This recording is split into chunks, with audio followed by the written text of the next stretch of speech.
Hello and welcome to the Rings. My name is Matt Hickey. I'm joined by Russell Lee. We are here for Game 2 of the Ringwood Hawks versus the McKinnon Cougars semi-final series. The winner of this, of course, will go into the grand final series to play either Hawthorn or Eltham. And as I mentioned earlier, I am joined by Russell Lee. How are you, Hickey? I'm well, sir. How are you? Yeah, not too bad. Ready for a big game. It's a little bit chilly here on your Saturday night, but if Game 1 is anything to go by, we look set to be in for a massive one, that's for sure. You were there, Game 1. I was. What did you take in? It was an absolutely epic battle. Both teams having players stand up to be noticed. For McKinnon, Tamata 1 assist shy. I think we were talking just before of a triple-double. His ability to push the floor, find his teammates, attack the rim was just second to none. Sydney Kings development player Deng Deng started the game electrically and finished the game really solid as well. Plateneck, positive contribution, power forward that's been in the league for a very, very long time. They'll be looking for Stiff to really get going tonight, who was a little bit quieter in Game 1. For the Hawks, it was all about Fennell. Massive double-double, 33 points. Dishing out 5 dimes also. Jacob Gibson was great down the stretch. I think amassing 24 points. Scotty Stone, 18 also. And Shawnee Clark doing what he does, not only in the paint, but even knocking down triples. So yeah, an incredibly high-scoring affair there, 100 to 95. And you mentioned Deng Deng. He's been playing some really good minutes for the Sydney Kings in the pre-season. You've seen him play against a couple of the different college teams. He's been very impressive, so he will be the go-to man, you think, for McKinnon. We were here earlier in the year for a regular season game, and without him, McKinnon really struggled. They just could not answer Ringwood in any form, and the Hawks blew that one out. There was no doubt about that, but Game 1 was a different story, although a same and similar result in the end, with the Hawks getting up. On another note, it could be Jermaine Maybank's last game. He announced that he will be retiring from playing and moving into a coaching role. So at the end of the season, he will retire. So if Ringwood can get a win here on their home floor, which I think many are expecting that they will, it will be the end to a pretty illustrious career in the Big V, playing career that is, for Jermaine Maybank. True, he had a solid Game 1 down at McKinnon, with season averages probably a little bit more humble than what they'd expect. 20 points, 7 rebounds, 7 dimes and 4 steals. He really lit it up, especially in the absence of Stiff in that one. Filled the stat sheet up, and it was interesting because that game I mentioned earlier that we were at earlier in the season, he just could not buy a basket. Could have almost built a house of the bricks that he was throwing up, but come finals time, the clutch players tend to step up. We'll see if he can get his side over the line tonight. About a minute away from tip-off. It's hard to find a seat in here already. You can see behind the McKinnon bench on the left of your screens there that they are building in support behind the bench, so no doubt they will be looking to get their team over the line, but you'd expect that it's probably a Ringwood heavy crowd. Russell, as I always do, and I think I can already guess what way you're going to lean. I'm going to get you to give me a tip for this game and whether you think it's going to go to 3, which I don't think it is, and I don't think you think it will either. Look, I'm going to surprise you and throw out there that I think Ringwood's going to win, and it's going to be finished tonight. What? I'd go still by single digits. I think McKinnon have got plenty of firepower and will dig very, very deep, but Ringwood are fairly unbeatable on their home floor in front of a home crowd, and there are just too many weapons, both in the starting lineup and coming off the bench. I just think the depth of the Hawks will overcome the starting lineup spectacular that the McKinnon Cougars put forward. Yeah, McKinnon have to get away to a good start. If they don't get away to a good start, they're going to be in trouble. Hawks will get their tail up, and you know when they get their tail up and start shooting that 3 ball, they can blow teams out in and a flash. We got a starting lineup here for the Hawks already. We've talked about him from last week, Matty Fennell. We've got Gibson, Clark, Snowy, and of course our other import, Scotty Stone, in the green. For McKinnon, it looks like Platnick's out there, Tamata's out there, Maybank, Stith, and of course Deng Deng. That is a scary, athletic and long lineup. Interestingly, it will be interesting to see the matchups and just what goes down. See, the matchup, it's probably going to be Stith and Clark, you'd expect, because it's all Platnick and Clark, but the battle down low will be interesting. No doubt, especially because bigs on both sides can really stretch the floor. Deng Deng, we saw knock down a number of triples last week. We know Stith is capable. Interesting fact that Sean is one of the leading 3-point shooters on the Ringwood Hawks team, despite starting at the 5 spot also. So there we go, Clark immediately to Platnick. So that answered that question very early on. So McKinnon win the tip, and they'll look to get things underway here. There's Tamata, Platnick, Maybank, little hesitation, and that was out of bounds.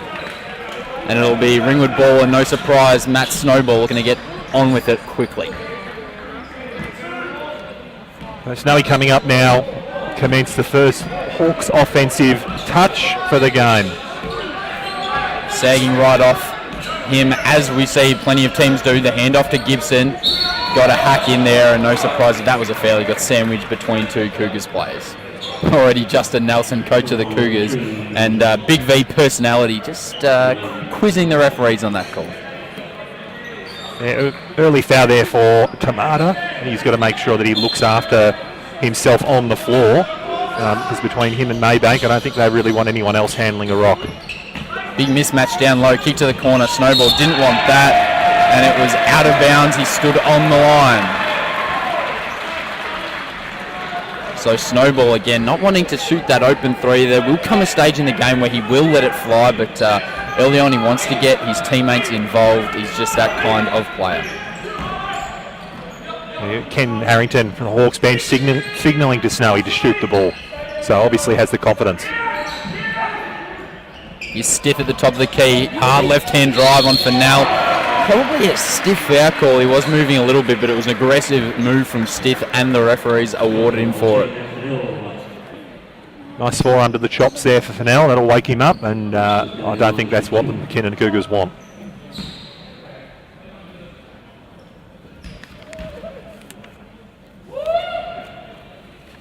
So Stith makes the first, and finally we are underway here on the scoreboard. Interestingly, Matt Fennell ended up with 4 personal fouls in Game 1, so that's an early one inside the first minute of Game 2. No doubt the coaching staff Ringwood will be keeping a close eye on that one. Once again, giving him plenty of room there. Stith makes the second. Hawks down the other end, sagging off Snowball, and again to no avail. Deng with the rebound, he's pushed the ball up. Stith, mid-range jumper, unsuccessful. Fennell with the rebound, but Blakenik knocks it out of bounds. Hawks ball. Snowball has to look to shoot that and does have to let it fly when he gets wide open, or else you're just playing into the Cougars' hands. There's no doubt he can hit it. I think he prefers to be in rhythm rather than a spot-up shooter, but we've been around a long time to see him nail plenty of threes. Great drive there by Fennell, Kept alive by Sean Clark. Up in the air. Dengo. That length. Too long, too athletic. Tamata for 3 in transition. You betcha. And it's a good start here for McKinnon. We spoke about it earlier that they needed to get away to a fly, and they did. Fennell has probably had 2 open 3-point looks, has decided to go against both of them. And there's a foul. That'll be on Maybank. So a good start here for McKinnon, and just slow out of the blocks here, Ringwood. Just need to wake up early here. Almost 2 minutes played there yet to get on the scoreboard. Maybank not happy with that foul. Talking to both referees. Now a bit of pushing and shoving off the ball. Dean could probably apply for a Logie if we want to look back on the tape on that one. And once again, no doubt they'll be looking to take the charge here. Clark, double teamed, flicks over to Fennell. He shoots the 3, buries it, and the foul was always coming. The foul was always coming. The 3 has to count. You can't take the points away. Yep, they do count, and the foul was on Sean Clark. And that is going to be an interesting battle inside. I tell you what, if it gets to push and shove, I know who I'm backing in that one. Yeah, have a look at it again. Stiff call. Sean Clark has a hell of a lot more strength than Deng. And I agree. He was trying to get the referee's attention an awful lot in that matchup. So an away pick. Now looking to get Deng in the low block. Comes to Platnick high. Doesn't even look at the basket. There's Tamata. Quick first step to his left. Great double Probably team. could have looked to the basket there. He don't think he quite realised that he had both the Ringwood players on his backside, and he had the basket wide open in front of him. Decided to try and pass it out, but he travelled, and so it'll be Ringwood ball. I like that double team by the Hawks. Way too big for Tamata there to pass out of it. Fennell lining up for another triple. Back to back from him. Having trained against that man, I don't think McKinnon have read the scouting report as Maybank goes quickly for 2 and then gives a stare down to the Ringwood bench. But Matty Fennell can knock that 3 ball down at will. Here's Sean Clark. We spoke about him shooting the 3 but couldn't get it to go. McKinnon have to close out on Fennell. He can bury that at will. Deng with the pull-up. Momentum, no. Stiff tried to get it, but he was out of bounds. I think. No, it's a foul. It's a push. Called a foul, personal foul on Jacob Gibson as Stiff has gone to try and keep the ball in bounds. Very stiff. Jacob's not going to complain. He's not that sort of player, but doesn't look too happy with it. I'm avoiding stiff and stiff puns, but anyways, here's Maybank, and he buries 2 and then steps over / kicks Matty Snowball in the groin. Bit of Alan Iverson, Taranlu. And remnants there, you reckon? Very much so. I have to agree with you there. Snowball inside the paint. He goes up, couldn't get it. Sean Clark too big. He's getting quadruple teamed under there. Gets his own rebound again. Couldn't get it to go. And then it'll end up with Maybank.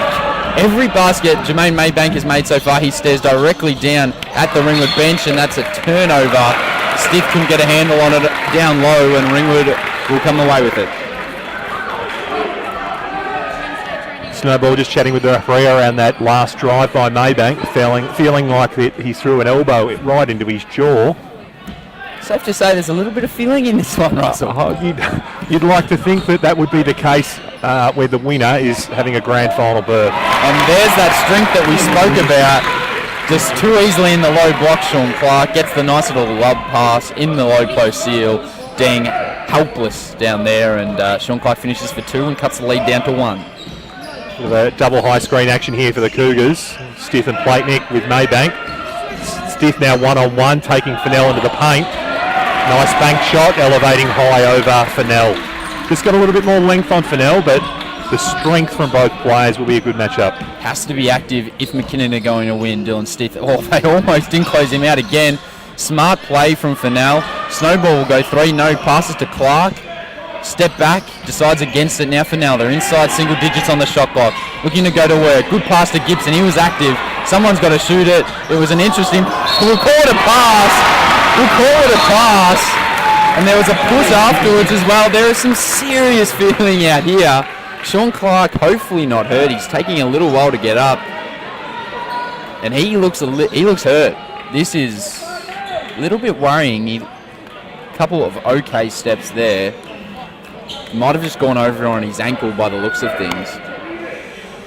But Matt Snowball, don't think he realised there was still 4 seconds on the shot clock. Throws it over his head off the backboard. And, of course, only he could somehow find a teammate when it was a shot. And it'll be an and one play here for Sean Clark. I think the key question here, is that a shot or an assist? As a player, you've got to call that an assist every day of the week. Completely agree. Let's hope Shawnee Clark nails that and can shake this off. I'm not sure if the statisticians would agree with me, but... look, we'll ask Brian a bit later. Maybe we can look after Snowy. Maybank now low post against Snowball. Nice spin and a clear little pushing foul push, and Maybank goes down clutching the head. Not sure if you realise that the World Cup was last month, but anyways, seems to be fine now. Miraculous recovery.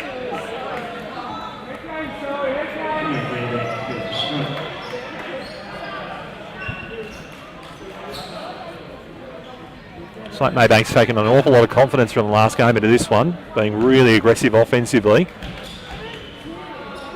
Yet now at the line.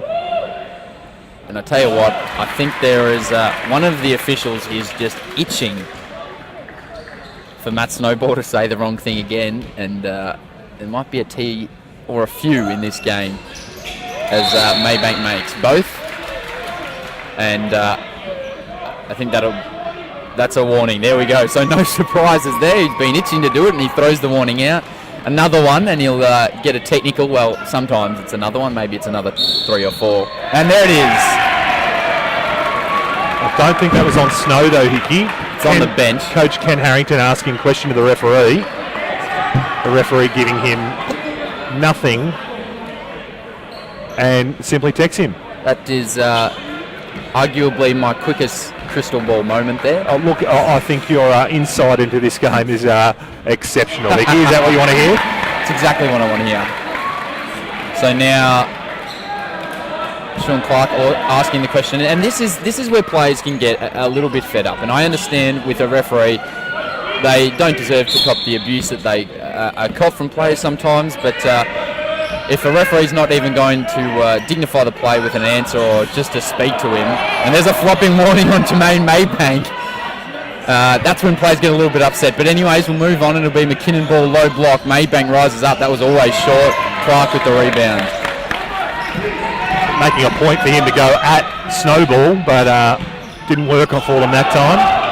Wanted to travel, didn't get it. Snowball still with the ball. He's got to give it off. Stone 3 ball. Looked good, but just a little bit short. Hit front rim. He's quick and scary in transition. Big right hand crossover. There's the foul. Deng immediately placing the ball on the ground, and already in the bonus after just 5 minutes and 8 seconds. So the referee just following up on that flop warning. Now Justin Nelson not happy with that, feeling like it was actually Sean Clark that bumped him to the floor. I think we're set for an interesting night, folks. Just as a heads up, this could get very, very interesting as we go on. So that personal foul, Scotty Stone, as Deng was taking his steps for that monstrous layup that could have eventuated, misses the first free throw and the second. Stiff with the O board, goes up, unable to connect. Another offensive rebound here, Tamata with it. Blakenik flying through the key, able to hit the floater. He's been a bit quiet, but he pops up when he needs to. So Ringwood got to be careful now. They are in the bonus. Any time they foul, McKinnon will go to the line like we saw last time. Maybank with a hand in there, could have been a foul. This is a mismatch. Gibson goes for it, gives up his dribble. Osborne, he's a knockdown shooter, couldn't get it to go, and there's just a bit of a lid on the rim at the moment for Ringwood, but they still only trail by 4. Great pass from Deng. Platnik, you know he'll want to go to that spinning jump shot. They wanted a foul. I don't think it was there. And here's Fennell in transition. Excellent. Osborne decided against it this time. Flick over to Gibson. Wide open 3. Surely no. Now the ball. Gibson, brilliant. They wanted to push out. Deng with the little ball fake. Couldn't get it to go. And back and forth we go again. Great running back there by Gibson to prevent Deng from catching that full court pass. And then Trevor Latham busting his backside down the centre of the floor to ensure the defensive rebound on the Deng miss. Jacob Gibson now with the offensive rebound. And they've counted the points. Latham standing right under the rim. Sorry, Hickey. They've counted the points. It'll be N1. Platnik wanted the offensive foul, and it is going to be a tough night for the officials. As in steps Benji Tamir, and Platnik will take a break. In saying that, normally if Platnik's complaining or isn't happy with the call, you'd go with what he says because he's very placid on the court normally and doesn't have a problem with too much out there. Yeah, no, very true. Good call, Hickey. Back from his Waverley days through to now, playing for McKinnon. He's a veteran of the league, knows this game back to front, and you're absolutely right with his experience. You take notice when he is displeased with an official's call. So there's Tamir. Over to Deng Deng now Maybank. Gets an on-ball pick. Tamata, jeez, he's quick on that left hand. And they've called the foul and it'll be bonus, so that's a costly foul for the Hawks. They were looking to get some momentum, but it'll be 2 free throws to AD Tamata. And the substitution now, the veteran Nathan Truman on. It'll be Jacob Gibson off, I think, as that is his second personal foul, so one to keep an eye on for the fans at home. For sure. Very tough call there made by the referee. A lot of players to see through to make that call, but seem fairly adamant that that's what he saw. Remained steadfast as Jacob Gibson asked the question. Tamata at the line, he's made his first and his second. 14-17 in favour of the Cougars.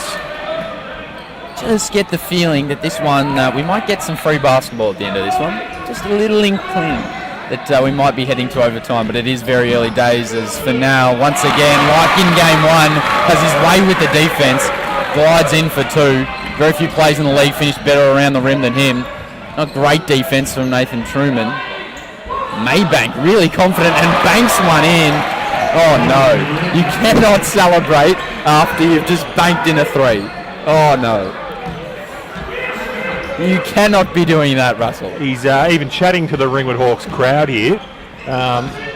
He definitely rates himself, there's no doubt about that, and I think in a game like this, heading into a grand final berth, you've got to be that confident. Trevor Latham too strong, nice little post hook, he's got a lovely touch underneath the hoop. But hey, if he meant it, all credit to him if he meant the bank shot.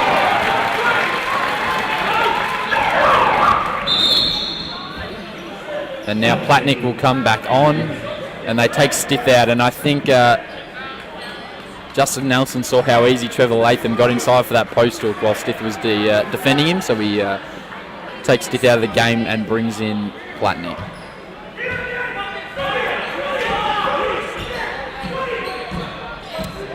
Truman now controlling the point for the Hawks, guarded by Tamata.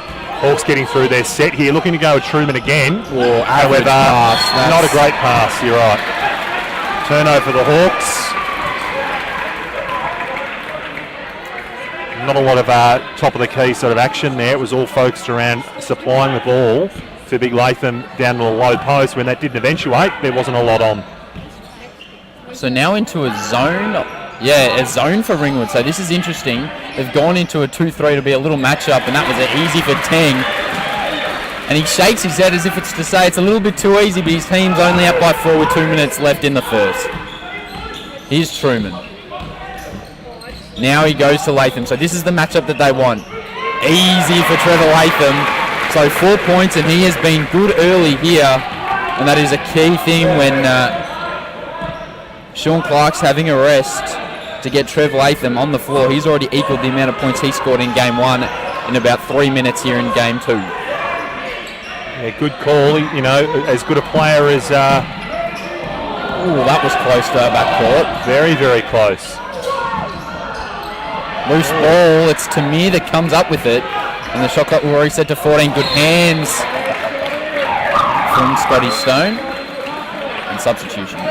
Good save of the referee there between them both to make sure they don't go flying into the crowd. But as we were saying, as good a player as Blatant is, Trevor Latham just has too much strength one-on-one in the post for that to be defended. Tamata now controlling again. Only 6 left on the clock.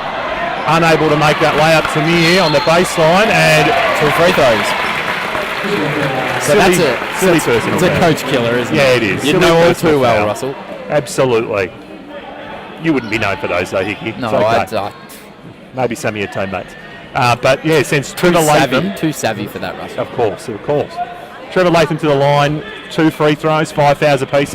So both teams in the bonus now, 2 points in it. Ringwood 20, McKinnon 22.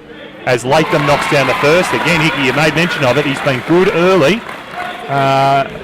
If he's firing and Sean Clark are firing in that 5 spot with the strength and the length they have, Hawks will be on song. He's already scored more points than he did in Game 1. Trevor Latham up to 6, only had 4 in Game 1. And the Hawks into that 2-3 zone. All tied up now, 1 minute, 5 seconds remaining in the first period. Tamir corner triple, unable to connect. Great rebound there by Snowball. Ton of foul ball. Yeah, Tamata not happy with it, but I think that's exactly what we saw. Maybe unlucky, but he did just step under Snowball as he was pulling that rebound down, and the referees have given a warning now. And it's his second personal, so he'll go to the bench. In comes Neil Muller, but a warning. And the ref's looking just to get a grasp back on this game and not let it get out of hand too early here. A Snowball to the line. And that's important for him to see the ball go through the hoop after a couple of misses from deep and not a great start shooting the ball. As always, he's great as the floor general. And he makes the second as well. So Ringwood, would you believe it, despite struggling here in the first quarter, up by 2 points inside a minute to play here in the opener. Dang loses the ball, steps back out. He looks like he wants to do it all himself. It's a bit of a loose handle. Dang, sidestep, triple. Woo-hoo! Thanks for coming. A bit of James Harden about it. Sidestep, pull up, and he goes bang in the corner. Right over Trevor Latham. There's not much more you could have done to defend that. Great penetration there by Snowball. And a kick out over his head, finding an open Fennell, I think now for his 3rd triple of the game. The guy had 33 points in Game 1. You think you might just play a little bit of defense on him, but anyways. So shot for shot, and we look set for another high-scoring affair here. Here's Muller, down low, dang, and he's everywhere. That was too easy. Tied ball game, 5 seconds. What can Snowball do? He'll want Fennell again. He's got the hot hand. 1 second, lets it go, and back rim, it looked good. Nathan Truman wanted it in the corner, but when you're hot, you're hot. So there you have it. Everything you would have wanted in a first quarter of a Game 2 of a final series. It's 27 apiece. There were fouls, there were 3-point bombs, there was a bit of angst, there was a bit of push and shove. It's game on here at the Rings, Russell. It absolutely is. 27 apiece. The stats are just updating for us, so give it a moment. But we've seen both teams come to play. I know it's not something we do enough, but I have to give credit to the officials for the way they've handled themselves and this game in the first period. Player warnings have been given, a tech to the Ringwood bench, flop warnings. They have done an incredible job just reeling these players and staff back in to focus on the game at hand. Let's hope that continues for the next 3. Yeah, very much so. It looked early like we could be into fisticuffs inside the first quarter, which is never a good sign, but the refs did a very good job, and they didn't take any of the bull that was being dished up by both teams, admittedly, and reeled it back in a little bit. Interestingly, just keeping an eye on Sean Clark, who looks to be stretching out his foot. I'm not quite sure. I think he went over his ankle in that little contest that he had down low. He looks to be okay as he's just trying to move around and loosen himself up, probably trying to stay warm while sitting on the bench. But Russell, I believe you've got some stats for us. We do now. We've got a bit of an update. So for the Hawks, Matty Fennell, as we talked about, that 3-ball really working for him. 3 of 5 from deep. He's got 9 points and a rebound. Matthew Snowball, he's added those 2 from the line late in that first period. He also has 3 assists. Rounding out for the Hawks, we've got Sean Clark with 5, Trev Latham off the bench with 8, and Jacob Gibson with 3. For the Cougars, their starters, we know the damage they can do. We have Maybank with 9, getting hot early. Deng played that first full period, 7 points and 5 rebounds, rounding it out. Platenick with 2, Stiff with 4, Tamata with 5. We're back into the second. Hawks ball. Wayward pass by Snowball. Truman chases it down.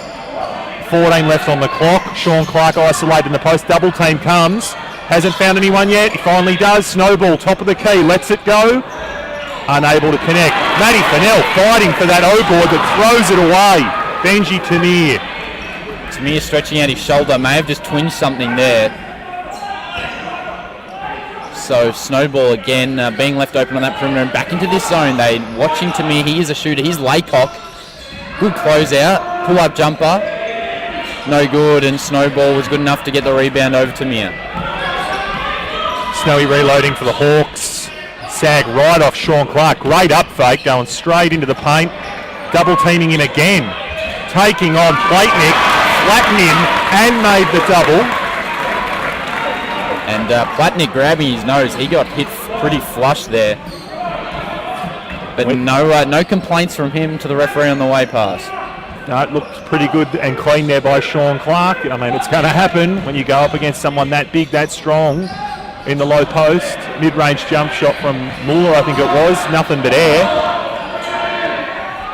Platnick couldn't get it to go. Muller, he just does the little things really well. We saw it earlier in the year when we call one of their games. He just provides some hustle plays and some key minutes off the bench for the Cougars. Agreed. Out-rebounding Sean Clark on that occasion. Great handoff there by Snowball to Clark, but unable to finish at the rim this time. 2 shots to come. Foul, I'm assuming, on Platnick. Am I assuming correctly there, Hickey? Shrug of the shoulders from him, I believe it was. So he's Maybank in, out goes Nick Laycock. Platnick's second foul. Keep an eye on that. They'll want the Cougars will want him to stay in the game for as long as possible, but no doubt they'll be itching to get Deng back in ASAP also.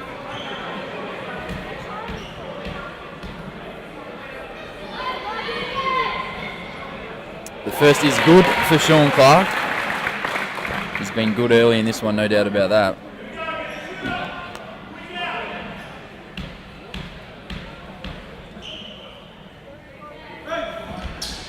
Second one is out. Muller with the rebound, and it'll go against Platnick. So there you go. 2 quick ones there as the foul on the rebound is called on Platnick. They've just called it on Stiff. I'm sorry, Hickey. Stiff, I apologise. Platnick absolutely thought it was on him, and the reaction, I both thought it, but just watching the referee signal there, it was on Stiff.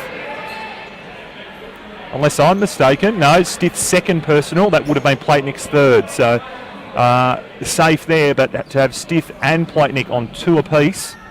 And Tomato, I believe, as well. Correct. Dangerous times. Just got to love Matty Fennell, that hustle there. 1 on 3 on the rebound. And he somehow manages to win the ball for his team, albeit through a foul. Snowball liking that matchup, but Tamir was very long, and it'll be out of bounds, blocked, and it'll be Ringwood ball. Tamir got some length that you don't notice in a team that is so long, as we see a substitution. Not yet, Scotty Stone looking to come in. Great pass. Fennell probably could have gone straight up. Will got fouled, and he'll go over the line to shoot 2.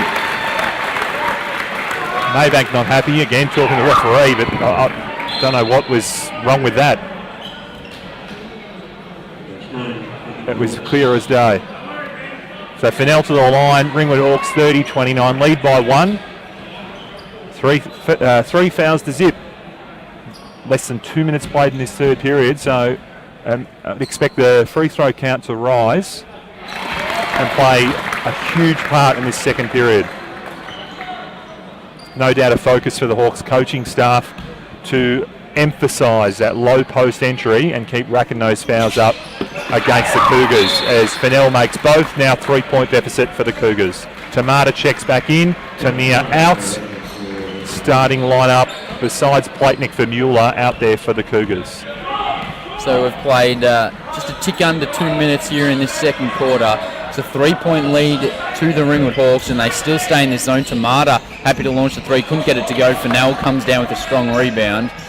And now Matt Snowball, he dishes it back to Fennell, and it'll be Fennell who initiates the offense. Big hard screen from Sean Clark, and he goes bang! Matty Fennell, he's 4-3 of the night. He got freed up by a huge pick from Sean Clark, and all of a sudden, Ringwood are out by 6 points.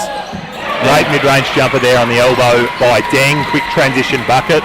You got to hate that as a basketball player when your teammates aren't talking to you about a potential pick. Muller got cleaned up by Clark.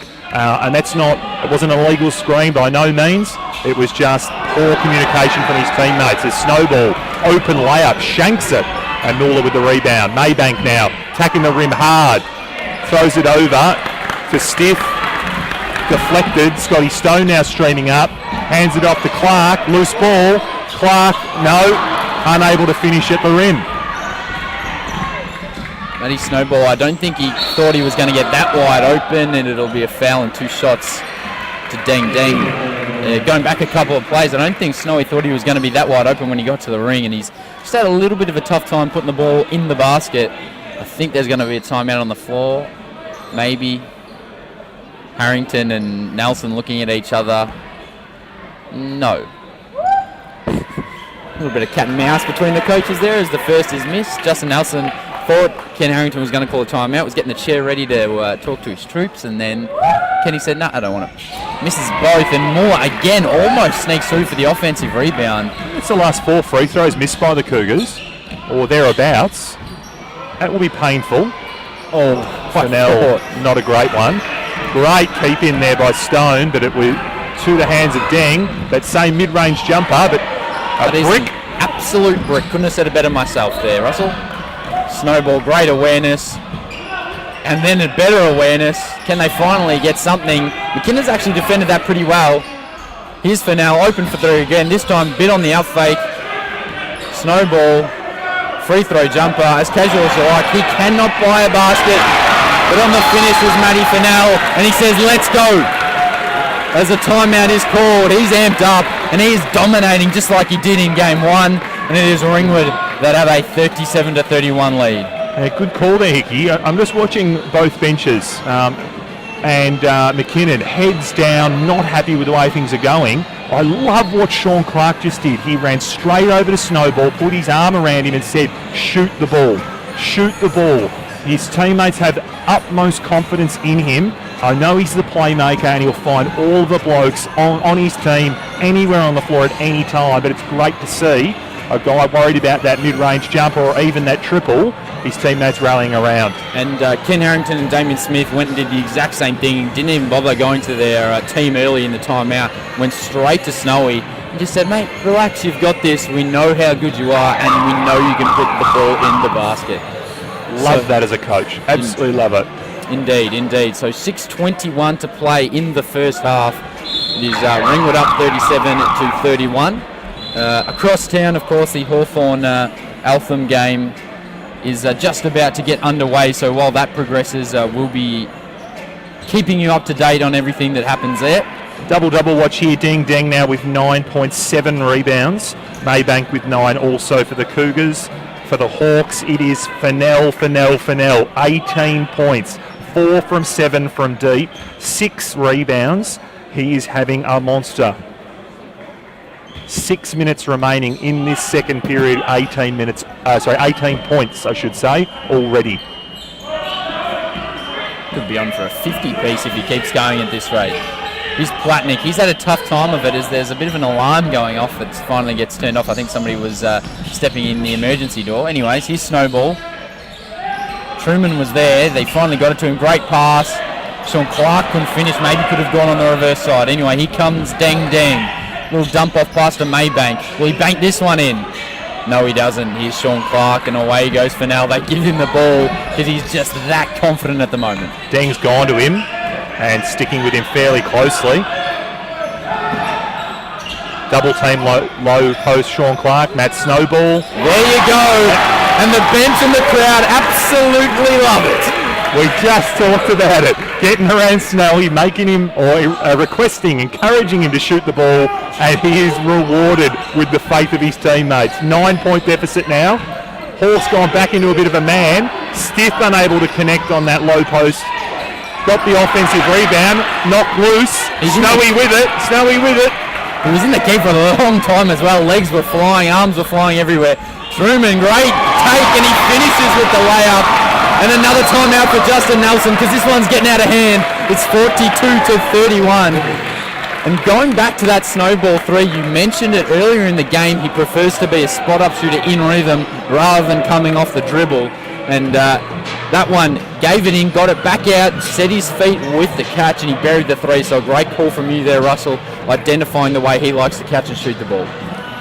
And a good time out there by Nelson to stop the run of the Hawks. The crowd getting behind them now. And rather than letting the players sit down, he's talking them in a huddle too, which I don't mind.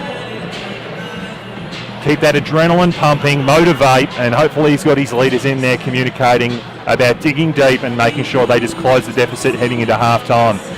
I think the big thing in that little section of play between the timeouts was that snowy three, and not just because it was a big three-point play and it puts them up, they're up by 11 now. It's the fact that the crowd and his teammates absolutely loved it. They'll be up and about now. They see their leader doing stuff like that and growing in confidence. They'll follow him in, and all of a sudden, this game could get out of hand if McKinnon don't reel it back in. Agreed. Starters back in for McKinnon as they were before that break. We can say the same almost for the Hawks. Truman in for Gibson, who's got those 2 fouls. 5 minutes, 4 seconds remaining in the second period. Hawks lead by 11, 42-31. Bit of a master stroke from the Ringwood coaching staff here, going to this zone. It has thrown McKinnon out of whack. Maybank, Platnick, he buries it. And he does something that Stith was struggling to do, and that's finish inside against defence. Here's Truman. He must have thought about the three. He does shoot it. The hesitation probably cost him, and not a shot that Kenny would probably love. But Truman's a confidence player, and he had that slicing layup earlier, so he was more than happy to let that thing go. Very, very true. Would have been nice to see it get through a few more hands first, but we know how streaky he can be. No doubt a premier three-point shooter in the league. As Tamada nails one over the top of Truman. And he liked it. He liked it. Gave a little come on and snowball again. No, decides to go. And the double will come. Great move, but he couldn't finish, Sean Clark. Platnick again with his hands up in the air. He's just... And it's on Platnick. That'll be his third. Not happy with that. In a state of shookness. Shookness. He's just forever shook, that man, Ivan Platnick, tonight.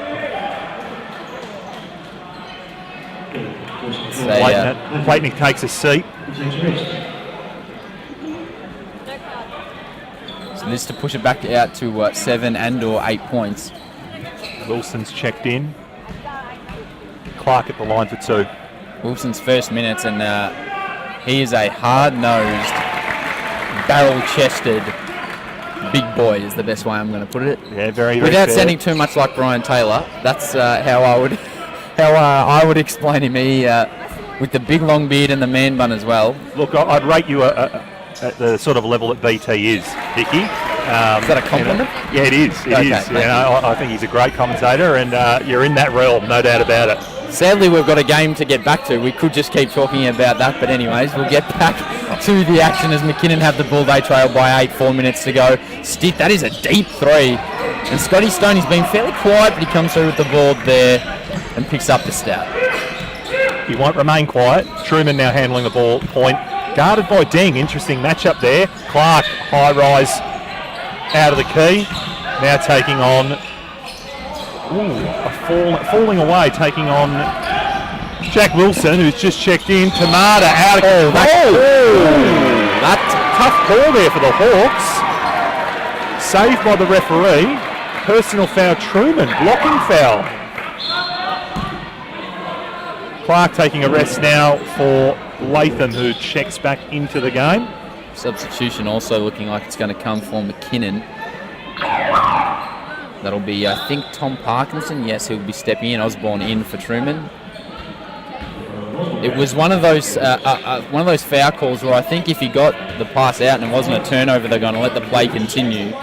But he turned the ball over, and so it was a bit of a late call, which tends to frustrate players, no matter if it's the most blatant of fouls.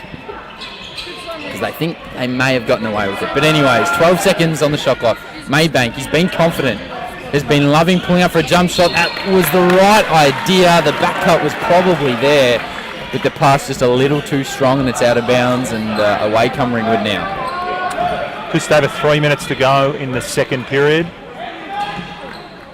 Low post action here. They're looking to go to Latham. He's being held. Tough task for Tom Parkinson stepping in for his first minutes, trying to get a hold on that monster. But that hurts Nelson because he's given away a foul, probably an unnecessary one. But it'll mean 2 free throws because they are in the bonus. The foul count for the Cougars just keeps climbing.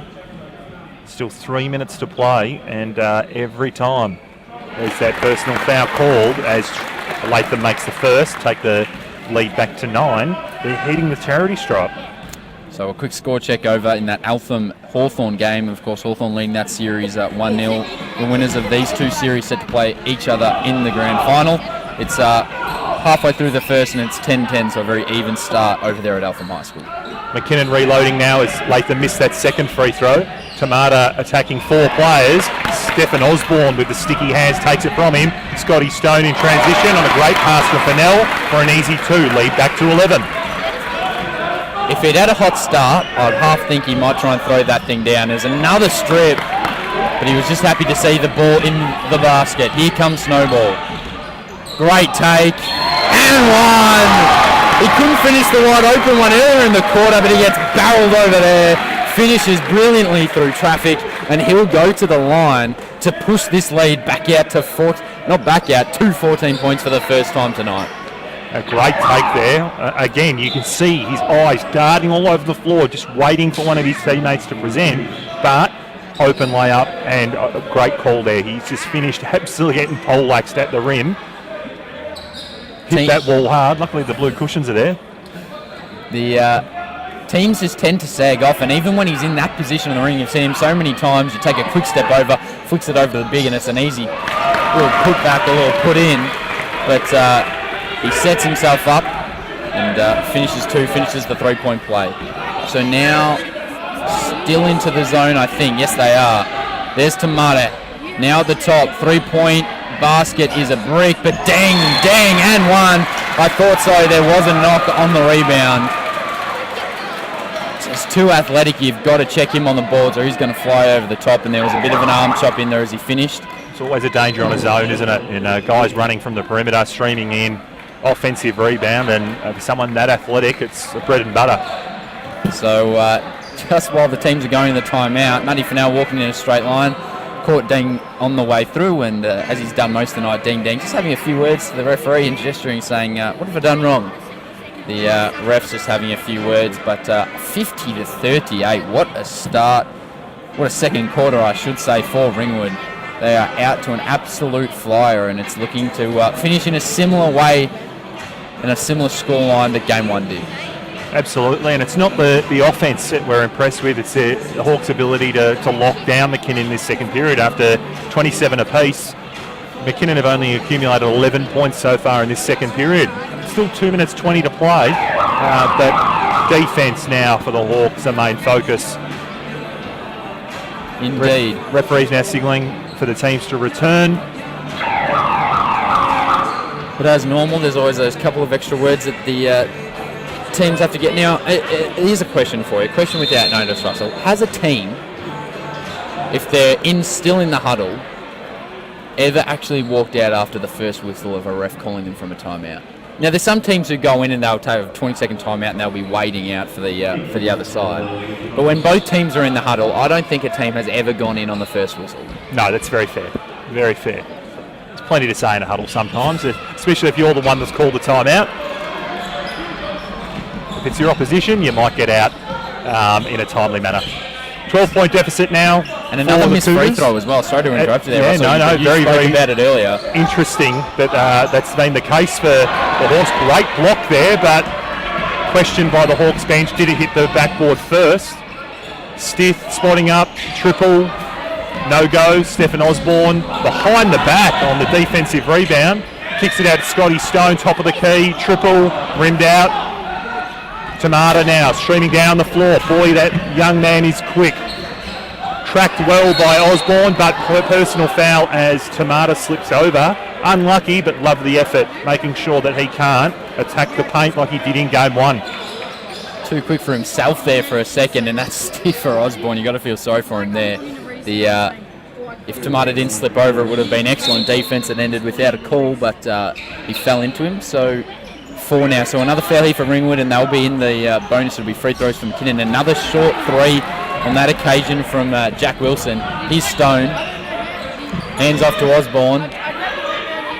Wants to go in the low block, decides to shoot it instead, and no, that's a brick off the back rim, and it's 1:20 to go as both teams have just cooled a little bit. Ringwood especially. Here's Maybank. Sure, Ken Harrington would be liking to see the Hawks get it through a few more hands than just one 3-point shot after a one-pass offense as Maybank finds that mid-range jumper. 10 points, 50-40, minute to go.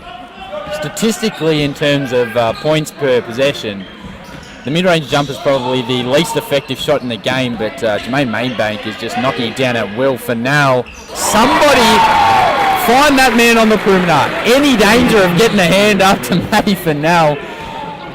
Simple action by the Hawks, that little rotation and screen. But the McKinnon Cougars are just not fighting hard enough to track him on the perimeter when he does pop. Tamata, great hustle, got it back in the corner, couldn't finish it. Stone with the rebound. Manny Fennell is throwing it into the ocean at the moment. He is just that hot.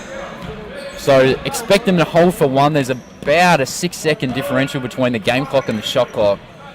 Shot clock now down to 10 seconds, taking their time. Wilson guarding Snowball. Now stiff. Oh, and that is a tough call. A tough call that has seemingly been plucked out of nowhere, but interestingly, so it is. Trevor Latham hasn't argued. He's just copped it, gone down the other end. So whether there's justice in there or not.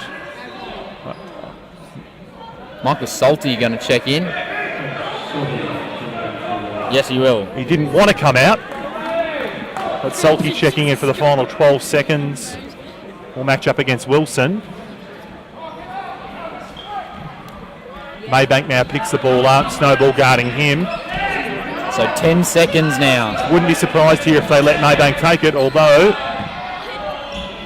Dang, and that is a dagger. Oh, I don't know what you want to call that, but he goes bang, bang. And he says, let's go, as Snowy almost buried a triple from half court. Deng, loving his own work more than basically anybody in the stadium, but why wouldn't you when you bury a three like that? 53-43. It's the Ringwood Hawks that have the lead. We've got to give credit to Michael Salty, a good mate of ours and a former player that featured with us. Some of the best 12 seconds I've ever seen, but there you have it. We will go on a short break. As I said again, 53-43, Ringwood lead after a half of basketball. We've had an exciting and enticing contest here. We will leave you for a short break and get back with you just before we get back into the second half.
have to go on the other shoulder. How's things, mate? Big month in your household? Business as usual. Wow. Too many stars. It's like my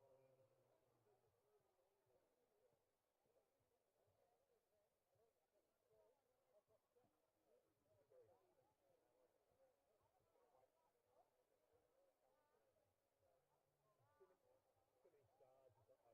shoot, my turn to shoot. I think they play very selflessly. Yeah. One passer. And then Thorny thrust issue in the low post from her.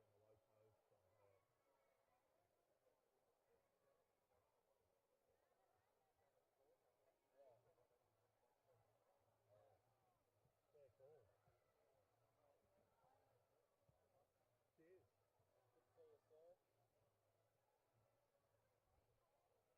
Oh yeah, I didn't realise that. Was that serious? I don't think they've been dating yet, but I think they've been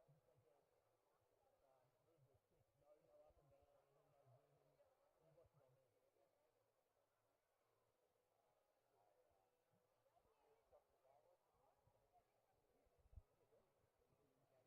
Oh,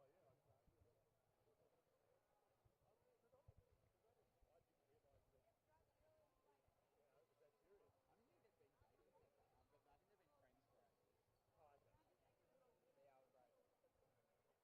But yeah, that was Not something I would do, but good on you.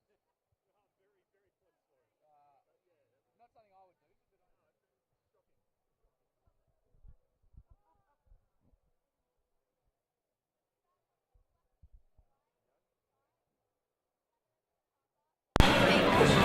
Hello and welcome back to the Rings. Like I was in the first half, I'm joined by Russell Lee, and Russ, it's a 53-43 lead for Ringwood. Of course, if they win this game, they are through to the grand final series. And I believe you've got some stats over there for us, Russell. Sure do. We've talked about him a lot, both from game one and in the first half of this massive game two. Matthew Fennell has played every minute of the first half, and you can understand why. 21.7 of 11 from the field, 5 of 8 from deep, as well as 7 rebounds. Absolutely monstering the game at the moment, and if the Cougars are going to have any hope of competing for a W tonight to send it to a game 3, they are going to have to put the lockdown on Matthew Fennell. Contributing also for the Hawks, we have Sean Clark that's grabbed 5 rebounds to go along with 10 points. Snowy, we talked relentlessly about his outside shooting and the confidence to get that done. He's now got 8 points to go with 3 rebounds and 6 assists. Trev Lakeman was solid off the bench in the first half in just over 8 minutes, I should say, and 7 points. For the Cougars, Deng Deng, just like game 1, is getting it done. He has 14 points and 9 rebounds, well supported by Maybank, who again is pretty solid so far in game 2, 11 points, 2 rebounds and 3 assists. And Tamada rounds out the high performers for the Cougars, 8 points, 4 rebounds and 3 assists. Interestingly, we do need to watch the foul count for the Cougars. Lightnick with 3, Stith with 2 and Tamada with 2. The Hawks not as worried around the foul count as the Cougars. Gibson missed a fair chunk of that second period with 2 fouls. And off the bench, Nathan Truman and Trevor Latham also with 2 personals, but not worrying the starting lineup of the Hawks. It's interesting, you've spoken about Matty Fennell and they'll need to lock down on him. You'd think after 33 points, 12 rebounds and 5 assists in game 1, they might just lock down on him in game 2. But anyways, it's maybe they're happy with his output and happy to force him to make plays. But I tell you what, he's making them, that's for sure. Absolutely. Over in the other game, of course, Hawthorn versus Eltham. Hawthorn hold a 1-0 lead in the series. If they win that, they will play the winner of this series. It's the Magic who lead 22-15 after a quarter of play. Kirksey for Hawthorn is up to 8 points. Their starters doing most of the damage, all but 1 point coming from the starters. While over for Eltham, no surprises, a familiar face, Ben Waldron has 5 points. But we're back here at the Rings, And McKinnon will start this second half. Quick move, out of bounds, turnover, Ringwood ball. Yeah, Stiff trying to go hard at Fennell on that baseline. Likely to try and shut him down on the offensive end, but I like the idea of going at him on the defensive end as well. Waves action here by the Hawks. Fennell taking on Deng. Deng.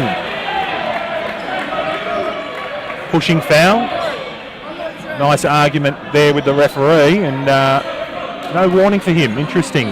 Like most players, I don't think he's ever had a foul that he agreed with, but I'm not want to talk on that issue. Great lob pass, and Jacob Gibson finishes, and important for him after resting a fair chunk of the second quarter. We've seen that a couple of times now from the Hawks inbound, which is a little bit new to their arsenal. Good deflection there by Scotty Stone.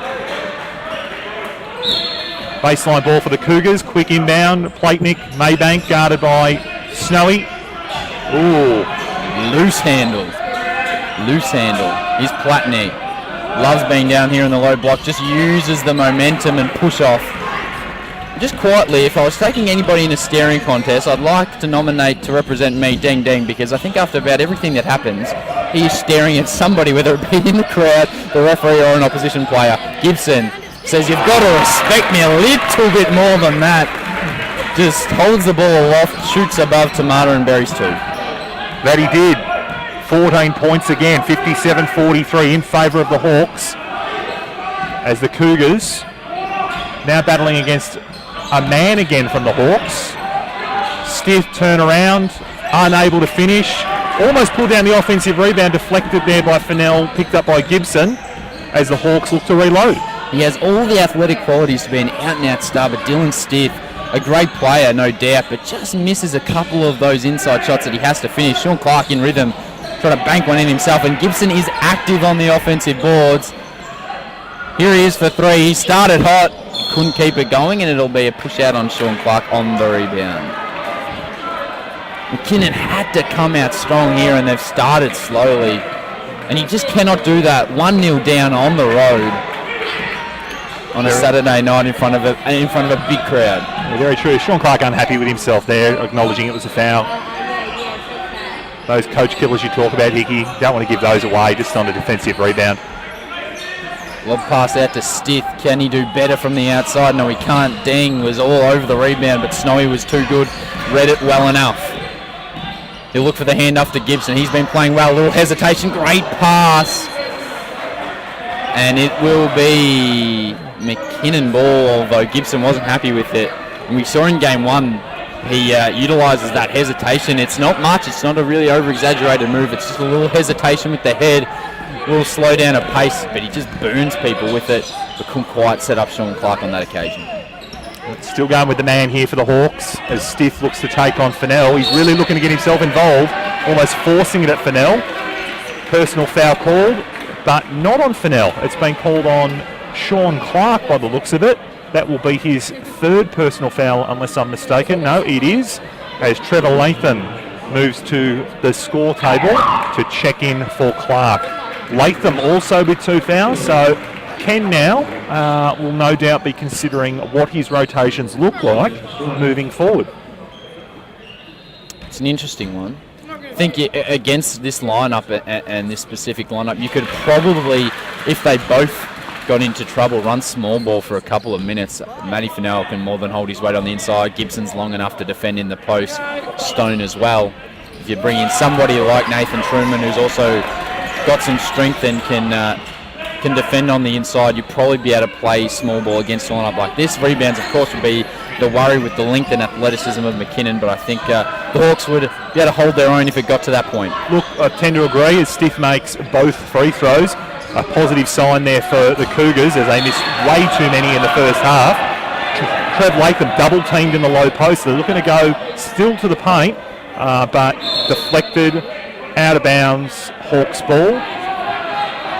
So now the ref having some words to Justin Nelson. It was, as I mentioned earlier, you can only have so many warnings, but here's Latham. Now they don't double. Latham couldn't finish. Snowball somehow underneath amongst 2 giants, comes down with the rebound. For Latham, the first occasion wasn't quite quick enough on the decision making when the double came in, and was almost expecting the double On the second time he caught it in the low block, so I was a little bit unsure when he went up, but we saw earlier, if he gets it in the low block one out, he's very tough to stop and has great touches. Maybank just throwing down some elbows and some pushes and some shoves.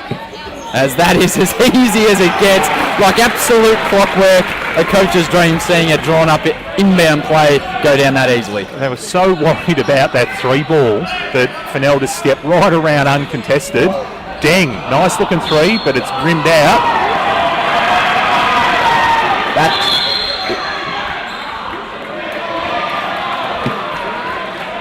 Okay, look, that's fair. I thought it was McKinnon ball as well. I thought it was well. It's just a really late reaction. A very, very late reaction. McKinnon players had complained and they'd actually run away. So it was just a bit of a weird one. I thought, surely at that point you just go with your call and stick with it. But he says, that was my bad. It's a little inside-out dribble, steps 3, not quite from Deng. So he's looking to get going. Platnick normally buries those. Stiff, aggressive.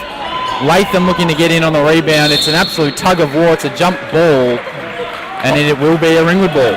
I don't mind that call, actually. You know, when you see something, reaction time for that to be processed by your brain, and for you to make a decision, you know, sometimes that little extra second for you to actually consider what you've just seen, I don't mind that by the referee. No doubt, and it takes a confident referee but to acknowledge their own mistake, but a good call if it gets the right result of the game. Absolutely. No, I really, really rate that from the official. 59-45 in favour of the Hawks. Timeout to the Cougars. Justin Nelson now rallying his troops. And not quite sure, assistant coach Rob Roberts, after his team just got a couple of calls in a row, and the referee acknowledged his mistake and gave McKinnon back the ball. Rob Roberts, his team's all in the huddle, and he's turning around and staring at the referees and shaking his head, and I don't know quite what he's got to complain about just in that little couple of minutes. But anyways, we'll move along. That we will. Just those can't say the word, intricacies of the game. Always just quite insightful into a player and coach's psyche. Always quite interesting. 6:46 to play in the third quarter. 59-45. It's a Ringwood lead. McKinnon just called a timeout, looking to settle and slowly peg this game back. They can't get it all back at once. They have to get on the grind. That is true. And a quick check-in of the other semi-final series currently being played at Eltham as they host game 2 against the Magic. But Magic still holding a 7-point lead, 28-21, with 4:14 to go in the second period. So at this time, it is the Magic that will find themselves in a grand final, but still plenty of basketball to play as the Hawks now inbound. Snowball left wide open, kicked it back to Fennell for a wide open triple, but off the front of the rim. Maybank with the defensive rebound, pushing the ball hard up the floor, going at Snowball, finds Platnick in that low post, one-on-one against Fennell. Great spin move and good finish at the rim. Really smart move, and McKinnon bailed out down one end, giving up the open 3, and it's a little 5-point swing. Now Snowball kicks back over to Fennell, and again he had a step, and I don't know what they were doing. And that will be a turnover, and Deng just flexing on them off not the biggest of plays, but anyways, each to their own. Yeah, step out of bounds. Ken not too happy with the lack of ball movement there by the Hawks. It's very, very stagnant at one end. Don't want to protect the lead at this point of the game. You want to keep pushing offensively and keep shutting down defensively. Deflected off a Scotty Stone leg as Deng tried to post him up. Maybank now, Snowball guarding on the perimeter. Little shimmy, elevates, nothing. Offensive rebound, Platnick. Two good mates there, Snowy and Platnick. Good to see that they can have a laugh and a smile during the game. They've had plenty of battles over the year. As you mentioned earlier, Platnick playing for Waverley. And yeah, some absolutely epic battles with Sedale Threat running the point position for Waverley for a number of years, with Platnick in that 4 spot. Maybank wants it in the low block. He was hooking Snowy. Should be an interesting battle. Maybank will like it if he can get a score, but he tripped over. Tamata, could have been a foul. Then he smacks into Snowball, and it's a charge. And what a way to get the McKinnon bench upset and annoyed. They wanted the earlier call, and then a charge is given away. The second call was the right call. Yeah, came barreling into Snowy, who got good position. Yeah, the bench, as you mentioned, Hickey, not happy with that at all. Justin Nelson talking to the official at the other end. Floor sweepers getting a chance to shine now. Is that a pun there? You've gone with the shine, like the floor being shiny. Look, I wish I could say that was intentional, but you're just that good. I'm that hilarious. Just that good. Absolutely. I learned from the best Hickeys. Isolating here now, Gibson guarded by Tamata. Good footwork there, double team. Cross the floor pass, Maybank picks it off. Tough to throw cross-court passes against a side that's athletic and long like McKinnon. Dang wants to go against Truman. A little elbow thrown in there. He's Platnick. Can he get going and wind back the clock and get McKinnon back into this game? Goes to hook himself around and he'll go to the line to shoot 2. It's an interesting talent that Platnick has, his ability to fall away from the rim and still get high percentage looks. For so long he has put up big numbers and just played so well in this league. He misses the first. The way he goes about it doesn't necessarily look like he's going to be the star player he is, but it's all part of the package that is Ivan Platnick. Very well said. Sometimes players just have a particular asset in their game that just looks a little bit strange. That may not be favoured as Fennell off the backboard, just kissing it off the glass. Turns that corner well and no help defence. And I've said it a 1,000 times, but I'll say it again, very few can finish better around the rim in traffic, using the backboard, using reverse layups than Matty Fennell. As Dang buries one. And as has become a little bit customary in this game, points and talks and stares at someone. I think it was the referee who enjoyed that one on that occasion. Fennell again going to the left. Surely not this time. He cannot be stopped. This time he tucks in on the right hand, draws the foul, and this guy is flat out on fire. I think ridiculous, spectacular. These words just don't do what his skill set and the game that he's having justice. That now pushes his game tally to 27 points, 10 of 15 from the field. And let's make that a free throw. 28 points. And we've still got a quarter and 4 minutes to play. Matty Fennell is just on another level at the moment. Stiff not game enough to pull the trigger from deep as he has done previously. That is a tough shot. Very much so. Turning mid-air, trying to get it over Latham and Fennell to no avail. Truman now controlling play. Again guarded by Deng. An interesting matchup. Long hands by Deng.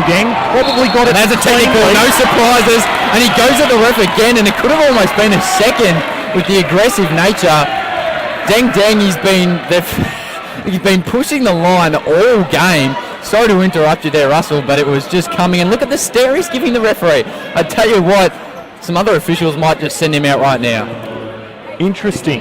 Very, very interesting call. I thought he got the ball cleanly. Probably fair to be upset, as plenty of players do become that way when a call just doesn't go their way.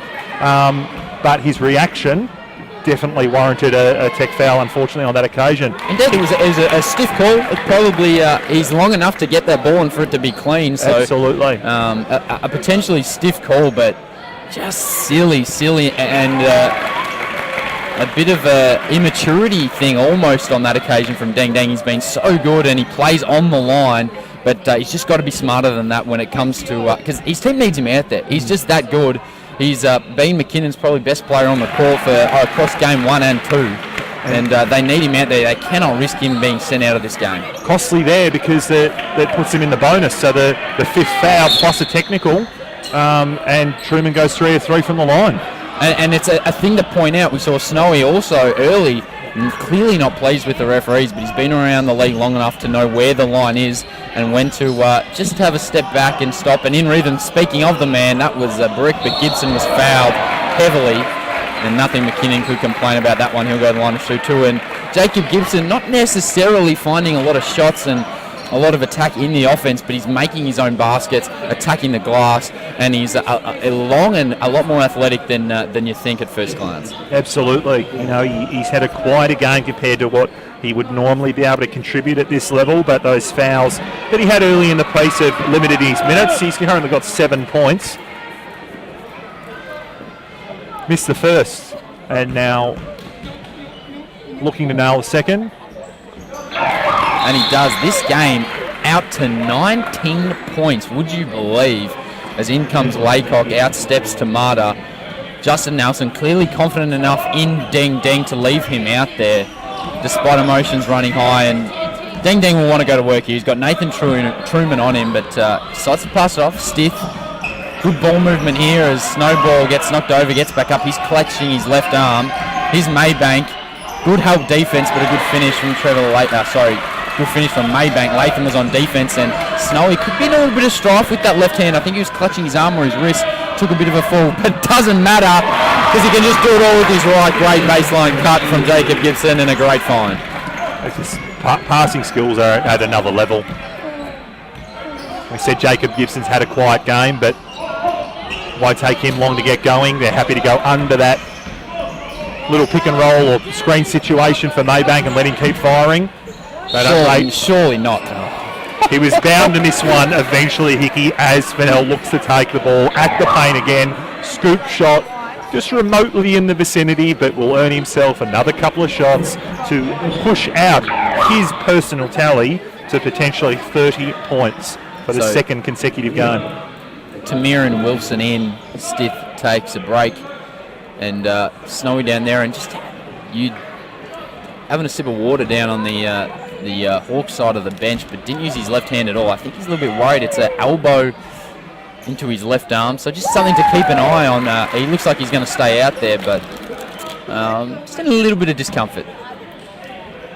Fennell makes the first, lead now at 20, 71-51 in favour of the Hawks, and nails the second. So Fennell now 30 points, still with 12 minutes 41 left to play in this game, but he checks out. Well-earned rest, and the first time he's checked out tonight, Hickey. Very well deserved. But I tell you what, if he made that left-hand scoop layup we saw on the previous possession, I think we could have just gone home at that point, because I don't think there was no beating Ringwood if he's starting to do that kind of thing. Completely agree. Great defence there by Trevor Latham in the low post, and look at him run the floor. Absolutely textbook that you would love your big men to do. Great defence. Ensured his team had that defensive rebound and busted up the floor. Basket to basket, running that split line. Fundamental big man stuff. Absolutely love it. Great job, Trevor. This game is out to 23 points. Slowly but surely, and Snowy has a knock to the arm, but he's turned him on another level. Surely not. Somehow Latham, couldn't quite reach it. Jack Wilson was good enough to stop it. Ding, ding. Hesitation. And that could be a charge, and is. And that was worrying, and that's him out of the game. And he's getting in the face of the referee and ejected. Trevor Latham, an opposition player, has to pull him away, and that is an ugly, ugly, ugly look. You cannot be doing that to an official. That is terrible. A terrible look. He's such a good player, and it's such a shame when you see guys who are that good let themselves down by doing things like that. Ding, ding. Just silly. Of course, emotions running high, of course. Justin Nelson, there's nothing you can complain about here because the foul was called offensive foul. Whether it was an offensive foul or not part of the question.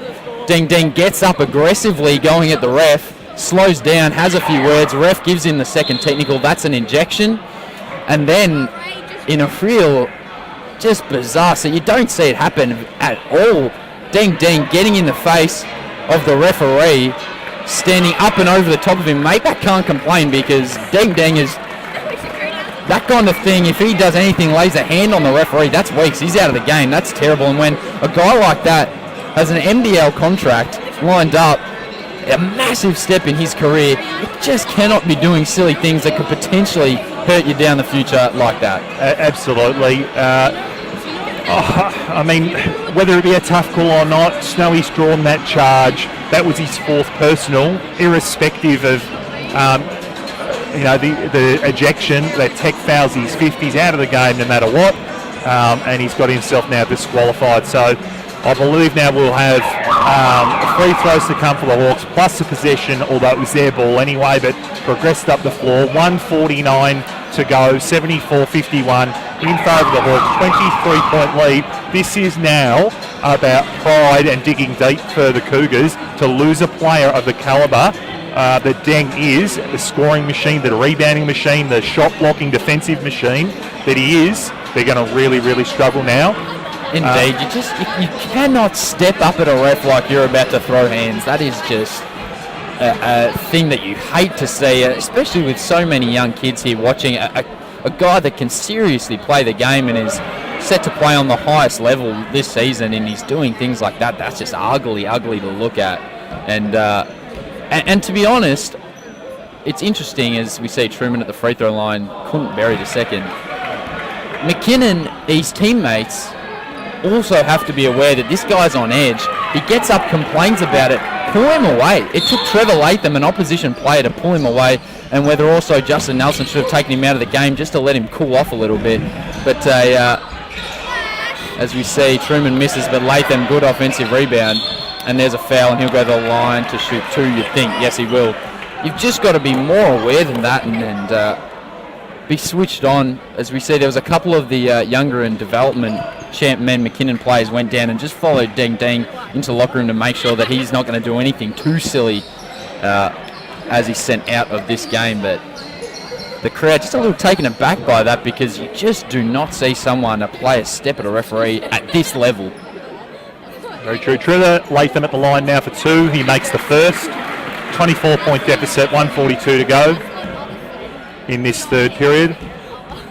Bit of a quiet calm now in the gym. Sucked the life out of it. I think everyone's a little bit, as I am, and a little bit shocked. Taken back by what just happened. Anyways, back to this game. A minute and a half left in the third quarter. It is a 24-point margin, and it has the looks that this one's going to fizzle out, as that's a loose ball, and Latham. Interestingly for the Cougars, I've just noticed there is not a starter on the floor for them.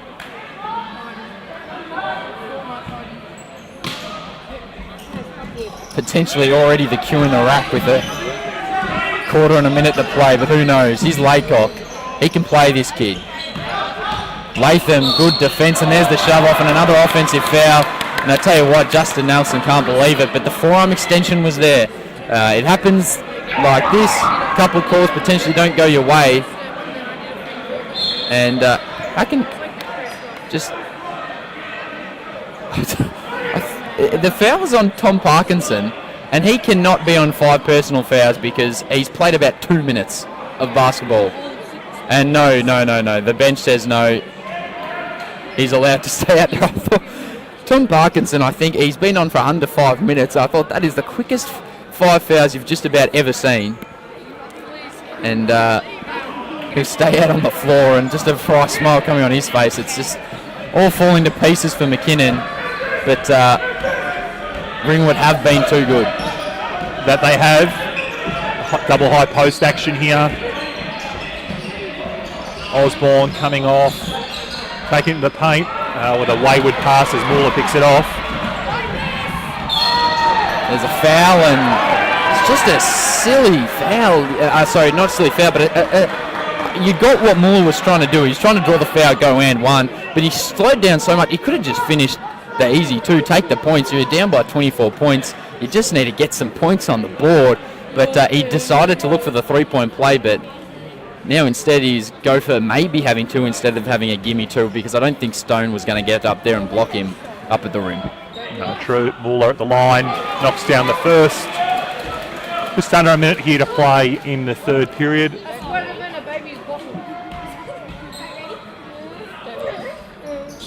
And makes the second. A nice change for McKinnon, knocking down a couple of free throw after a number rimmed out across that first half.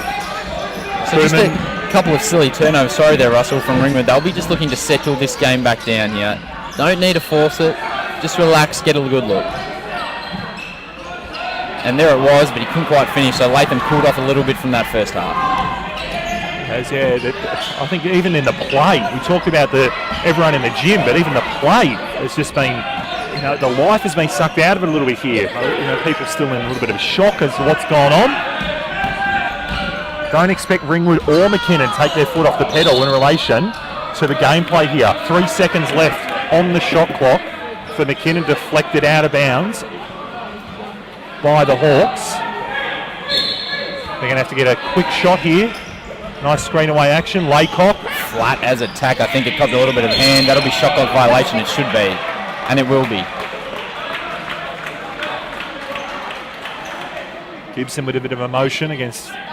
Jeez, I tell you what, Jacob Gibson showing some strength that you don't necessarily see it in first glance, but he's just taken on the big barrel-chested Jack Wilson and held his own. Pretty impressive from the American import. He's done well. Now he's handling the ball. You do see him down at Ringwood Genesis, the sponsor of the Ringwood Hawks, lifting some heavy weights. That he does, and they found him on the perimeter. Just rims out. I apologise, Russell. You were calling the last play, and I've come over with some absolute trash that I've spoken to you, but absolutely fine, Hickey. I'm just humbled to be in the presence of such a commentator, so interrupt whenever you like. The Hawks lead this one. 1 period to go. 75-53, 22-point deficit. For those that have just joined us, if that's the case, Deng Deng has been ejected after Snowball took a charge baseline just minutes ago, with Deng shirt fronting the referee, being teched and then ejected. Almost shirt fronting. He didn't. No contact was made, but it was the fair call. He definitely stepped up to him like there was going to be some sort of physical altercation. Has surprised both benches and the crowd here. And us. I'm a little absolutely taken back by that. You just do not see someone step up to a referee like that. Very, very interesting turn of events. I think the officials have handled themselves very well in this adversity, but McKinnon have got a lot of work to do if they would like to contend to get themselves back in this game. He's been a hot topic. Matthew Fennell, 27 minutes of gameplay. He has 30 points, shooting at 67% from the field. He has 10 rebounds to go with that, a massive double-double, and it looks like he is checking back into the game to start the fourth period. A quick check of the other game that's going on, and Hawthorn, if they can keep going this rate, they will be the team that meets Ringwood in the grand final series. Should Ringwood hold on, we think they will. Half-time in that game, they lead the Eltham Wildcats 30-40. Leading the way there, McBurdy with 8 points, 9 to Kirksey just as the game starts here, and arguably the greatest name in the Big V, Ilarion Bonholm II has 8 points for Eltham. As we see, a quick 2 there for McKinnon. Stone misses and clunks one up against the backboard. McKinnon pushing the ball hard. Laycock from the perimeter, unable to connect on the three. Benji Kinnear, good mid-range jumper before, good offensive rebound, but unable to finish over Sean Clark. Now giving Clarkey hell, but just too big and too strong. That was almost reminiscent of when a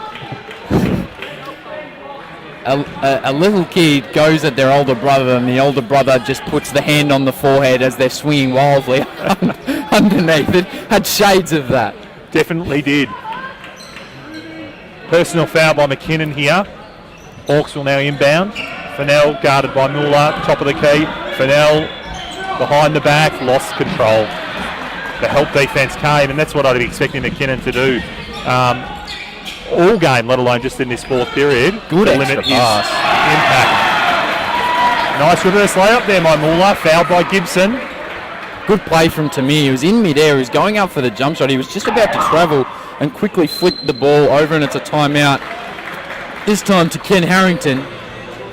Deficit now at 18. Interesting. It was the start McKinnon needed if they were going to come back. You'd think if they're going to run with this bench squad that Ringwood will be too good and will hold on. But no doubt Kenny will be saying, push that lead out and let me rest you guys before we enter the grand final series, because they do not want to risk anything, whether it be getting involved in anything physical or an injury of any sort. So he'll be saying to his guys, play hard for the next couple of minutes, then let me get you out, let me get some of these bench guys in to finish off this game. Yeah, great. Completely there. You do not want the fourth period of a blowout to result in guys potentially missing due to injury or soreness. So 9 minutes to go, deficit back at 18. Muller now at the line for a bonus and one situation. I'd expect after that little reality check by Ken in that timeout, the Hawks will change it up, refocus, and we will see the bench emptied over the next few minutes.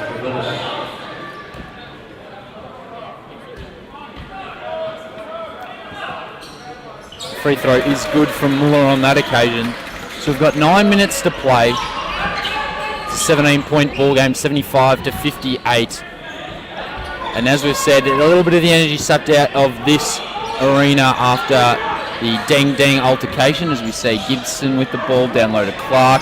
Double team comes, quick decision, hard take, couldn't get it to go. He's a man mountain out there, just too big, too strong, and too good, Sean Clark. That he is. McKinnon looking to reload quickly, pushing the ball hard, really looking to get through hands and sets now, which is a little bit different to what we saw from their starters. Muller, stolen by Scotty Stone. So a grand final is beckoning here for Ringwood. They shouldn't need a game 3 if they can hold on to this 19-point margin with 8 minutes to play. Scotty Stone wide open and just caught a little bit off balance there with the catch and being that wide open and trying to get it up nice and quickly. Stabbed at it rather than shooting it, which is unusual for him. I don't think he'll be too happy with his efforts there. And one, the foul called. Sean Clark not in great spirits there, thinking he was a little bit hard done by, but it'll be a sub and you think he'll come off as he is in a little bit of foul trouble. Ken Harrington wanting just to keep him fresh in case McKinnon come back, as we see their starters looking to check back in. Of course, there'll only be 4 of them, as we've mentioned many times here. Dang back in the locker room, thrown out of this game. 3-point play. Lead at 16. And you mentioned it, Hickey. Justin Nelson emptying his bench to bring his 4 starters into the game, along with Muller, who's put in some good minutes to begin, not only end the 3rd period, but to begin this 4th period. Extended 4 pressure. It's a bit of a, I think it's a 1-2-1-1 trap, but it's not really a false trap, we might call it. Interesting from Nelson, your bench guys have just given you some great minutes, given you a little bit of a sniff here in the last quarter, and you take them out. You better hope that the starters dish up some good play here as Gibson blocked, gives it out to Snowball. Geez, the crowd loved that, missed. Tamata away on the break now. He's using his space. Fennell guarding him. Tough right hand finish, and he got everything but air. About to say nothing but net, but it was nowhere near the basket at all. No, that's very, very true. Fennell did a good job defensively coming across to help. Oh, blocked by Maybank on the triple. Fennell deflect the over the head pass that was going to be a guaranteed 2, I would have thought, by Maybank. Bounced it off his face or his head and got it right back. Well, they finally got out to Fennell on a 3, got the block, but then they turned it over straight away back the other way. Still sagging right off Snowy, stiff guarding that. Latham kicked it back out to Snow. Snow, wide open triple. Nails this one. And that, you'd think, is just about good night. We thought it was at 3/4 time. McKinnon came out strong in the first couple of minutes, but 19 points. Matty Snowball knocking down a 3. As we see Stiff looking to go to work. And as you mentioned, he makes the shot, but you go from the bench, moving the ball, getting that real classic, attractive style of basketball, and then they're back to the starters and they just play one out. And it was a good shot, but something that isn't going to be efficient unless you've got some lights out plays, which they do, but across a long period of time, the Hawks have showed that sharing the ball has been very handy for them. They lead by 17.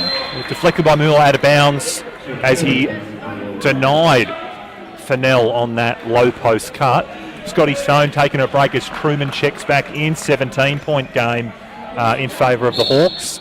8 on the shot clock. Same inbound play, although this time to Gibson, and nothing but net. Seen that countless times this year by the Hawks.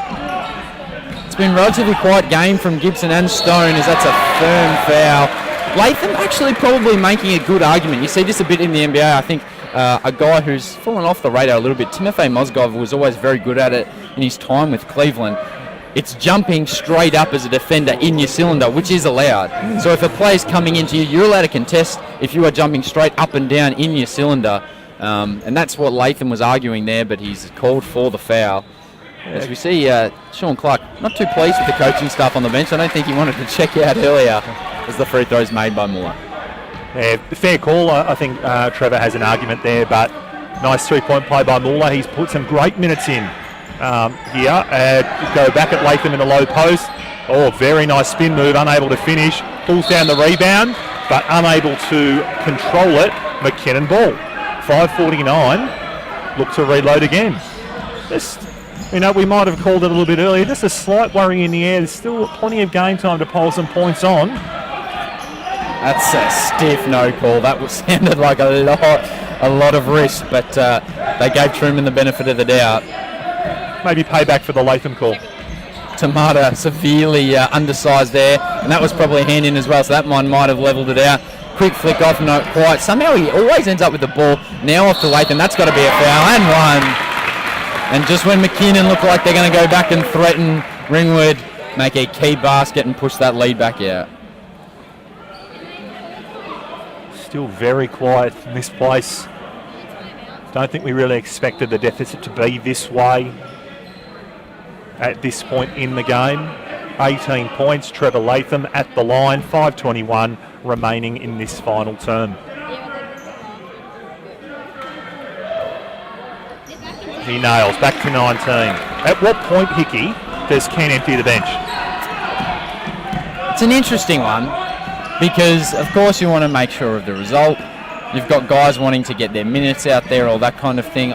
If it was me, at the 4-minute mark, I'm going to the bench. Yep, I tend to agree. And he's still got some guys that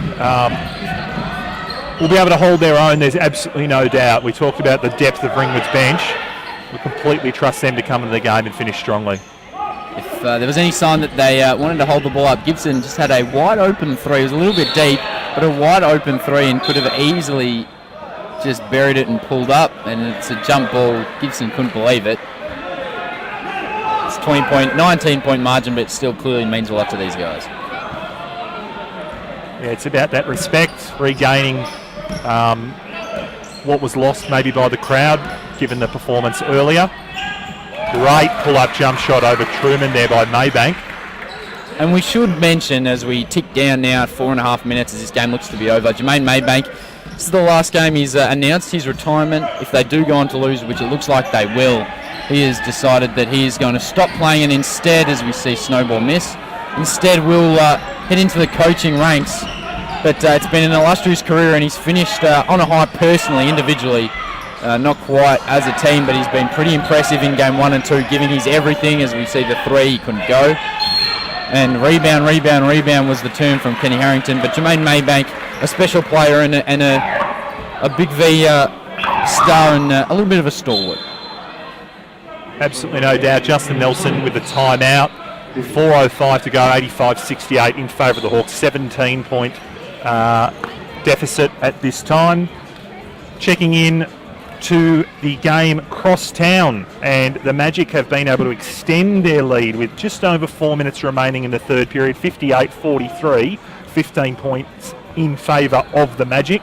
So at this time, provided the Hawks prevail, which all signs point to yes, it is the Hawthorn Magic who will be joining them in the grand final. Nelson Kirksey, very good in that game. He's got 14, 2 and 6 assists.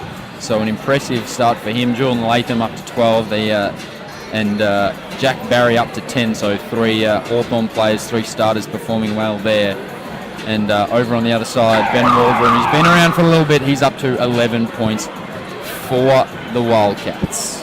While we're just waiting for the teams to retake the court for this end to the game, let's have some shout-outs. Scotty Stone's family, Jacob Gisner's family, all the way in the United States. Hope you're watching and enjoying the action here.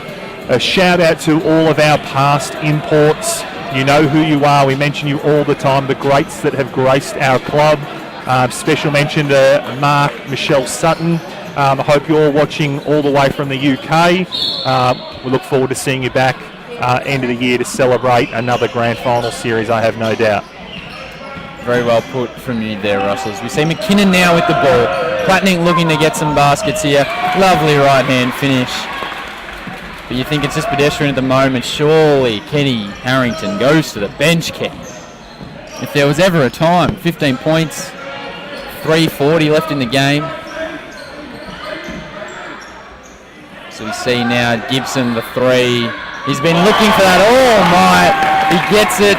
Fairly subdued celebration, but back out to 18, 3.5 left in this game. Maybank will look to go one out now against Truman. He likes this matchup. Spins one way, back the other. Hesitation, back one way. Put himself into the spin cycle a little bit. Couldn't finish the mid-range jumper. Snowball now pushed up the floor by Maybank. Knocked it away, but the referee has called a personal foul. Could be a little bit stiff there. Tough call when the umpire's a little bit blindsided, but we'll give him the benefit of the doubt. They've been good all night, the officials, in what's been tense and tough conditions.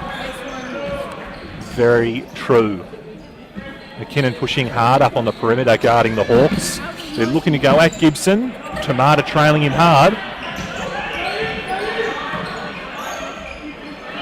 Trev Latham low post against Platnick. Good defence there by Platnick.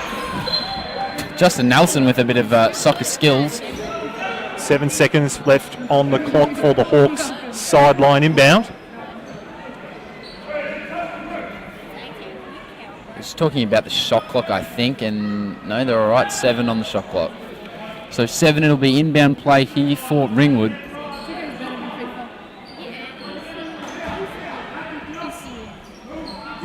Little hesitation. Latham gets double teamed quickly off his foot, and he's had a tough second half, but he's kept on trooping through. Credit to him. Double team came again, as it has for most of the game on the low block. Oh, just an unnecessary hit there from Stith. Double team comes from Latham this time, and he wanted the same call but couldn't get it. At least he's got a smile on his face.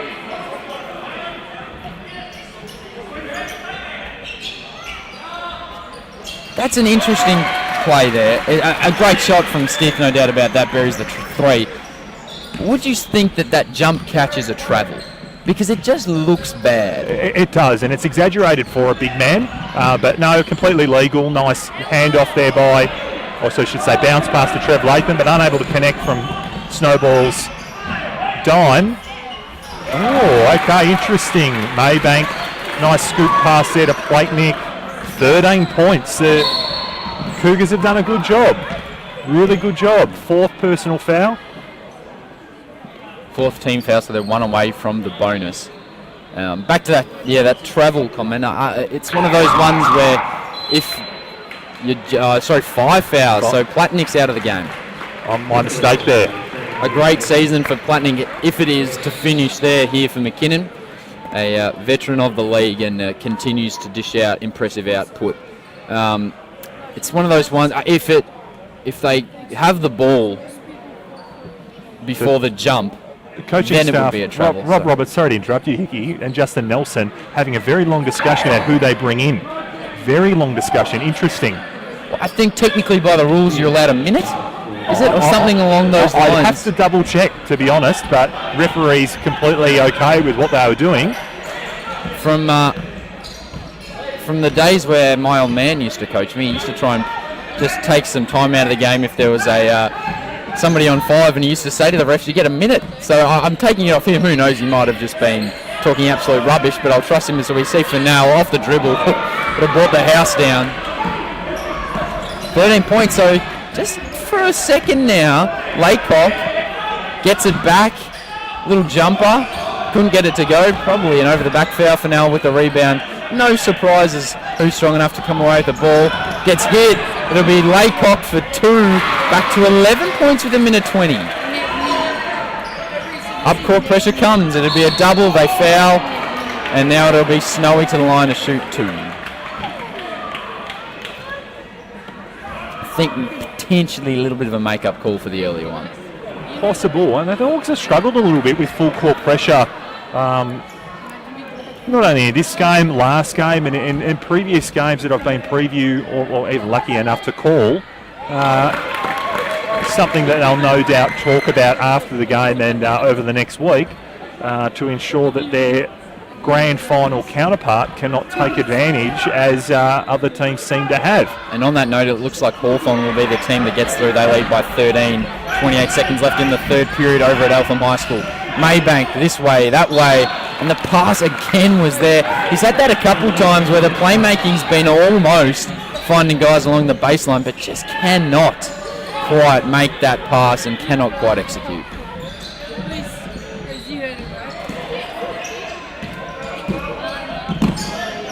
So Ringwood more than happy just to play this game out. I think Carrington will be a little bit frustrated as we see a hands-on foul, and it'll be Fennell, who, to be honest, it wouldn't have surprised me if he made that shot. That's very true. The night he's had. But I think Carrington will be a little bit frustrated that his team hasn't been able to hold on to that, 17 to 20 point lead where he'd be able to bring the bench on. But still, 59 seconds left, and he still is not going to the bench. Fennell's first score of this fourth period, 31 points now. Impressive when you can have 31 points and you've only scored 1 point in the fourth quarter. It's not a bad stat as he misses the second. 13-point game now, inside a minute. Stith pushes off, couldn't get it to go for now with another rebound. He's a stat sheet stuffer. Gibson using his pace against Tamata. Tamata's been a bit quiet here in the second half and a bit quiet compared to his efforts in game one. So Gibson takes it hard, little no-looker, couldn't get it to go, but it's somehow taken a bit of spin over the top of the rim.